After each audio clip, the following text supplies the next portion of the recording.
नमस्कार विद्यार्थी मित्रांनो, आजची स्टोरी आहे स्नेक, साप. सर्व साप विषारी असतात का? तर नक्कीच नाही.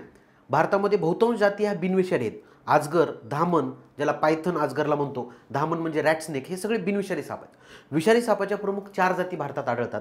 त्यामध्ये प्रमुख नाग आहे, कॉमन क्रेट ज्याला आपण मण्यार म्हणतो, आणि वायपर ज्याला आपण घोणस म्हणतो. वायपरच्या 2 जाती आढळतात.